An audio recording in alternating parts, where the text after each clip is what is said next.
Hey everyone, welcome to CLAT point and let's start. आज का हमारा द हिंदू न्यूज़ डिस्कशन। काफ़ी कुछ है पढ़ने के लिए, काफ़ी कुछ है सीखने के लिए। बिना समय गवाए आगे बढ़ते हैं, शुरू करते हैं हमारे आज के सेशन को।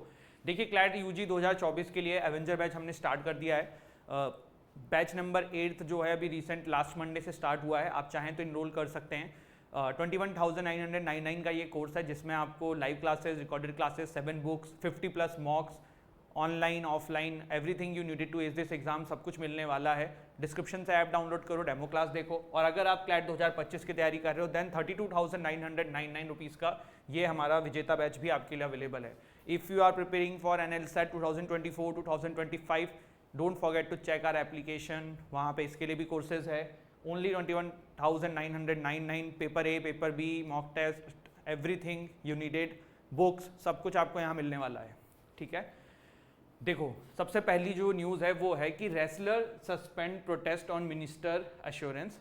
अभी देखो अनुराग ठाकुर जी के साथ एक मीटिंग हुई थी जो रेसलर्स की, तो 15 जून तक दिल्ली पुलिस का सब फाइनल होना है। तब तक के लिए अभी इसको थोड़ा सा रेस्ट कर दिया गया है। तो ये न्यूज़ है, कोई एग्जाम के पर्सपेक्टिव से नहीं है। Curfew imposed in Kolhapur after protest, again this is a small news. क्या है, रिलीजियस बेसिस पे थोड़ा सा वायलेंस टाइप की सिचुएशन क्रिएट हो गई है वहाँ पे, तो इसीलिए वहाँ पे कर्फ्यू लगा दिया गया है। एग्ज़ाम के लिए इतनी इंपॉर्टेंट नहीं है, बस देश दुनिया में क्या चल रहा है। तो कुछ मैसेजेस जो हैं वो glorifying Mughal emperors Aurangzeb and Tipu Sultan के वहाँ पे मैसेज फॉरवर्ड हो रहे थे, उन्हीं सब को चलते हुए पूरा ये मामला हो गया है। ठीक है, यहाँ पे एक न्यूज़ है फ्रंट पेज की, ये भी BSNL get 89,047 crore package for 4G 5G roll out. देखो ये कितना सही है, ये कितना गलत है, ये एक डिबेटेबल इशू है, क्योंकि BSNL देखो बहुत पैसा खर्च करके भी उस लेवल पे सर्विसेज नहीं दे पा रहा है। आई होप अब अगर ये कर रहे हैं तो ये रिवाइवल हो BSNL का, वरना देयर वाज अ टाइम जब मोबाइल फ़ोन सिम और इनके मामले में सिर्फ BSNL ही उपलब्ध था। लेकिन आज की डेट में इतनी कोई वर्चस्व रहा नहीं है, और सरकार की कंपनी है, बहुत पैसा खर्च होता है। अभी भी यही चल रहा है। जैसे कि मेरे को याद है, मैंने आज से 4 साल पहले BSNL का ब्रॉडबैंड लगवाया था, it was not working good. तो फ्यूचर में मे बी ये कुछ सही कर दें, अब ये जो पैकेज आया है इससे बेटर हो जाएं चीज़ें, वी होप। अदरवाइज तो ये फिर वही है, टैक्स पेयर का पैसा डिबेटेबल है। गवर्नमेंट हाइक्स खरीफ MSP, फार्मर डिमांड मोर। पहले ना अपन MSP टर्म को समझेंगे, MSP क्या होता है, फिर इस न्यूज़ पे आएंगे। MSP की फुल फॉर्म होती है मिनिमम सपोर्ट प्राइस। ठीक है, अब देखो ये कैसे सॉल्व, इसको समझने की कोशिश करते हैं। ठीक है, पहले मिनिमम सपोर्ट प्राइस क्या होता है ये समझने की कोशिश करते हैं।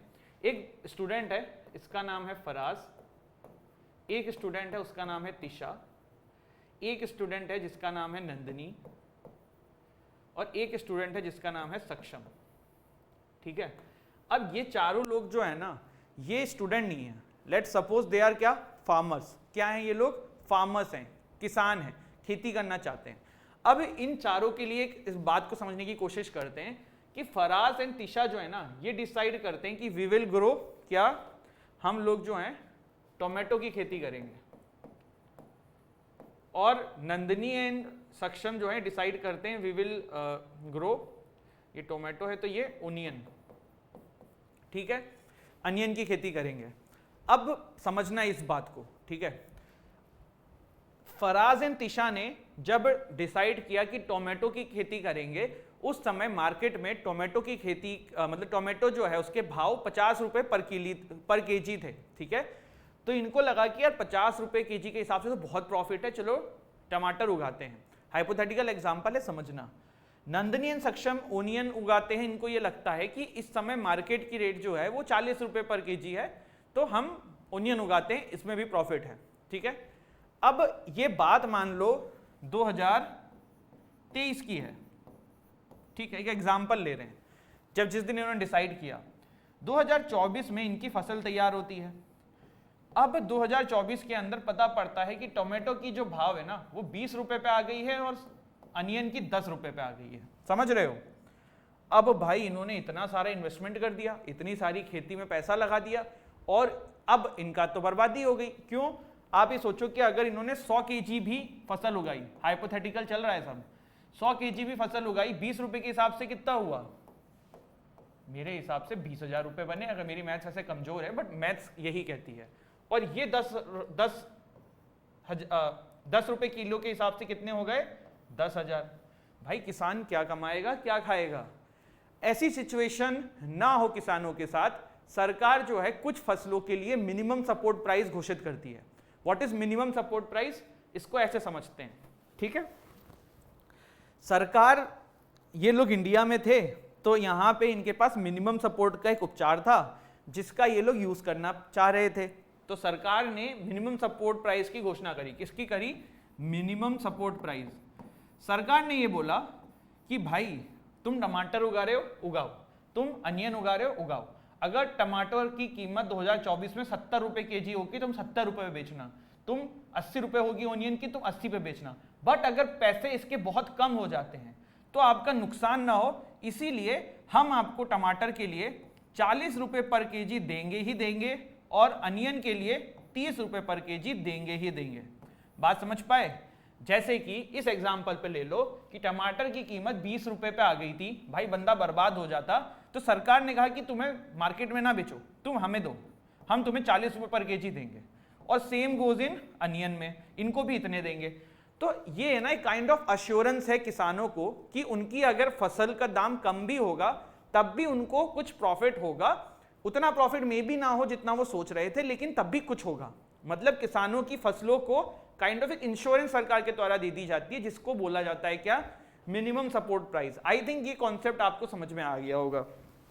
अब यहां पे क्या हुआ है, तो गवर्नमेंट ने मिनिमम सपोर्ट प्राइस जो है वो खरीफ की फसलों में बढ़ा दिए हैं, ठीक है। तो ये कितने रुपए बढ़ाएं, क्या बढ़ाएं, वो एग्जाम में नहीं आएगा। एमएसपी क्या है ये समझ लो। अब यहां से एक इंपॉर्टेंट चीज निकल के आती है कि सर खरीफ क्या है, रबी क्या है और जैद क्या है। तो ये देखो 3 फसलों की कैटेगराइजेशन है। सबसे पहले जो मानसून क्रॉप होती है ना, जिसमें हाई वाटर रिक्वायर्ड होता है, इनको हम बोलते हैं क्या? खरीफ, ठीक है। फिर होती है रबी, राबी भी बोलते हैं, ठीक है। विंटर क्रॉप जो विंटर में होती है, इसका मंथ है अक्टूबर से फेब। ये क्वेश्चन आ सकते हैं एग्जाम में, रबी की फसल किस समय में होती है या इसमें से कौन सी फसल रबी पे है। देखो होता क्या है, आपको नहीं पता कि जब आप पेपर दोगे ना कौन सी चीज न्यूज में आ जाए। जैसे वीट पिछले साल न्यूज में आ गई थी, वीट प्रिक्योरमेंट सरकार ने कम करवा दिया था।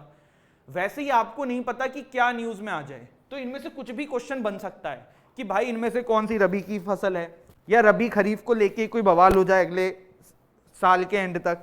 तो ये सब बेसिक चीजें हैं। मैं ये नहीं कह रहा आप हर चीज के नाम याद रखो, लेकिन अगर आप नोट्स में रखोगे और एग्जाम तक कुछ नहीं तो 60 से 70 बार रिवाइज कर लोगे, आपको नाम दिमाग में रहेंगे। अगर एमसीक्यू आएगा आप कर ले जाओगे। बात समझ रहे हो? तो यहां पे देखो खरीफ की फसल वो है जो मॉनसून क्रॉप कहलाती हैं, जिसमें हाई वाटर रिक्वायर्ड होता है, ठीक है। जुलाई से अक्टूबर होती है। रबी की फसल अक्टूबर से फेब होती है। समर क्रॉप जो होती है वो जैद होती है, मार्च से जून। जैद फसलें जैसे कि वाटरमेलन, मस्क मिलन, ककम्बर, वेजिटेबल्स, फोडर क्रॉप्स। राबी की फसल में वीट, बार्ले, ग्राम, पीस, मस्टर्ड, राइस, मेज, जवार, बाजरा, सोयाबीन, कॉटन, ग्राउंडनट, जूट, उड़द दाल, मूंग दाल, तुअर दाल, ठीक है। आई होप ये क्लियर हो गया हो। अब आज आप लोगों के लिए क्विज का क्वेश्चन है, नाइजीरिया की मुझे करेंसी बताओ और नाइजीरिया का मुझे ऑफिशियल लैंग्वेज बताओ। ये दोनों चीज आप लोग कमेंट सेक्शन में बताना। ये मैं क्यों पूछा हूं अभी आप थोड़ी देर में समझ जाओगे, ठीक है। तो यहां पे हमने इतना समझा। इसके बाद देखो अगली जो आर्टिकल है ना, ये बात करता है किस चीज के बारे में? ये एक स्कीम है कर्नाटका की, और स्कीम्स के ऊपर क्वेश्चंस काफी बन जाते हैं। प्रॉपर स्कीम पे पैसे जा सकता है, या कर्नाटका के ऊपर कोई पैसे जाया तो उसमें रिलेटेड कुछ पूछ लिया, ठीक है। तो अपने को पता होना चाहिए। तो चलिए अब इस स्कीम को समझते हैं। स्कीम का नाम क्या है? गृहलक्ष्मी बेनिफिशरीज, ठीक है। ये तो ये नाम है स्कीम का, नाम है गृहलक्ष्मी स्कीम। क्या है यार, मैं गृहा बोल रहा हूँ, गृहलक्ष्मी स्कीम को मैं गृहा बोल रहा हूँ। ये कैसे कर सकता हूँ मैं यार? मुझे करंट अफेयर पढ़ाने का कोई अधिकार नहीं है, पर इसमें करंट अफेयर का क्या है, ये तो इंग्लिश प्रोनाउंसिएशन पे है। गृहलक्ष्मी स्कीम है, ठीक है। इसमें सरकार क्या कर रही है, कर्नाटका की जो हेड ऑफ द फैमिली है, कौन? महिला, उनको 2,000 रुपए हर मंथ भत्ता दे रही है। आपने ये सोचा है कि इसमें वुमेन्स को क्यों किया गया है?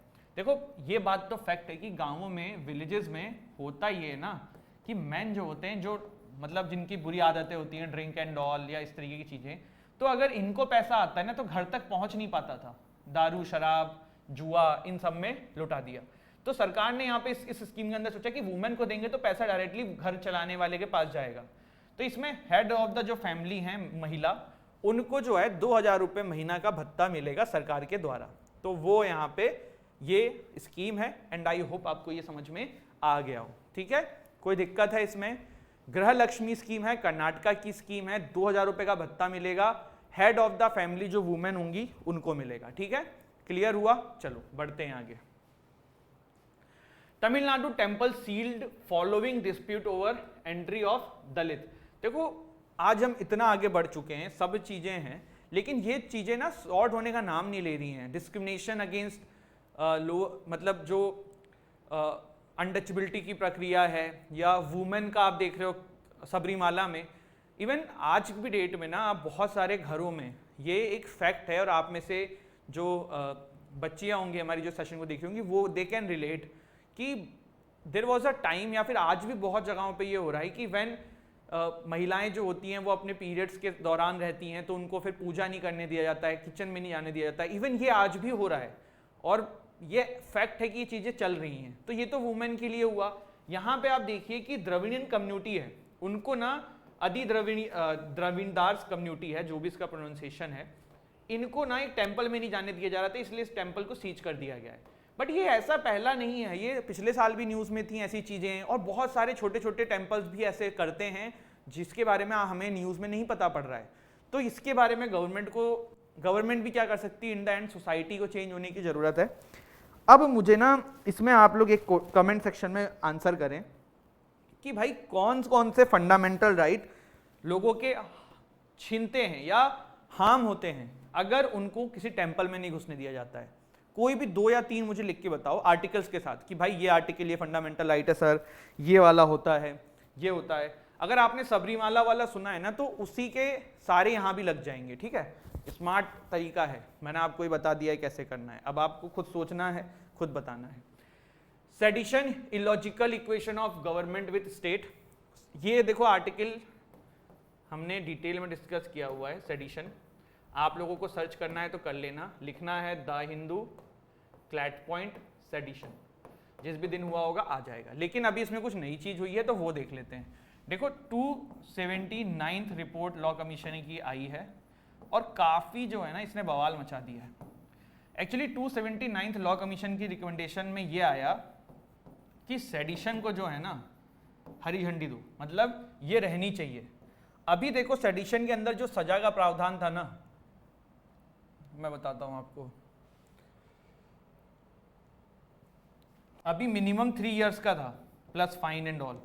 ये लॉ कमीशन की रिपोर्ट ने कहा इसको 7 इयर्स कर दो, समझ रहे हो, और बोला है कि नेशनल सिक्योरिटी के लिए बहुत इंपॉर्टेंट है। तो अब आपको यहाँ पे ये समझना होगा कि कुछ दिन पहले हमारी सुप्रीम कोर्ट ने इससे रिलेटेड एक वर्डिक्ट दिया था, जिसमें सुप्रीम कोर्ट ने यहाँ पे ये कहा था बात कि भाई जो सेडिशन है ये पुराने ज़माने से चला हुआ आ रहा है और अब इसकी हमारी सोसाइटी में नीड नहीं है।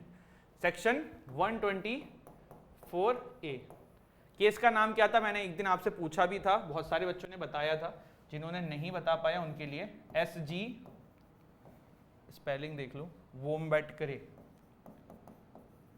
Versus union of India. ठीक है, इस केस में हमारी सुप्रीम कोर्ट ने कहा था सरकार को कि भैया आप सेडिशन के बारे में सोचिए, इस लॉ को जल्द से जल्द रिपील करिए या इसको खारिज करने के लिए कुछ ना कुछ वो लेके आइए, तब तक इसको आप किसी पे लगा नहीं सकते हैं। तो यही है। इसमें देखो मैंने आपको एक दिन ही बताया था कि सबसे पहला जो नाम कौन था जिसके ऊपर सेडिशन यूज हुआ था। तो यहाँ पे देखो जो फेमस है ना वो केस तो है बाल गंगाधर तिलक, मैं आपको यहाँ पे हाईलाइट कर देता हूँ, ये देखो लिखा हुआ है क्वीन एम्परर्स वर्सेस बाल गंगाधर तिलक 1897। इस केस के अंदर ना पहली बार लगाया गया था, पहली बार नहीं दूसरी बार, इनसे पहले भी किसी पे लगाया गया है, मुझे नाम याद नहीं आ रहा है, वो आप लोग प्लीज देख के मुझे बताइएगा कमेंट सेक्शन में। तो ये जो सेकंड टाइम बाल गंगाधर तिलक जी के ऊपर सेडिशन लगाया था ब्रिटिशर्स ने, और उसके पीछे रीजन ये था कि इन्होंने मैगजीन में कुछ छापा था जिसको लेके। देखो क्यों कहा जाता है सेडिशन को इतना क्रिटिसाइज किया जाता है, क्योंकि ये ब्रिटिशर्स लेके आए थे भारत के अंदर, ठीक है, और ब्रिटिशर्स लेके आए थे तो समझ में आ रहा था कि भाई हम उनसे आज़ादी के लिए लड़ रहे हैं तो हमें दबाने के लिए लाए थे। पर जब देश आज़ाद हो चुका है तब इसका क्या यूज़ है, ये चीज़ यहाँ पे एक बहुत क्वेश्चन में आती है। और इवन जब कॉन्स्टिट्यूएंट असेंबली में भी ये बात उठी थी, डिबेट हुआ था जब हमारा कॉन्स्टिट्यूशन बन रहा था कि भाई इस लॉ को अब क्या काम है, और काफ़ी सारे लोगों ने इसका अपोज भी किया था कि अब इसको हटा देना चाहिए etcetera etcetera, but in the end ये रह गया। तो वही ये पूरा मामला है, ठीक है। Nigeria's new president face old problems. तो नाइजीरिया के देखो अभी नए प्रेसिडेंट बने हैं, इनका नाम है अहमद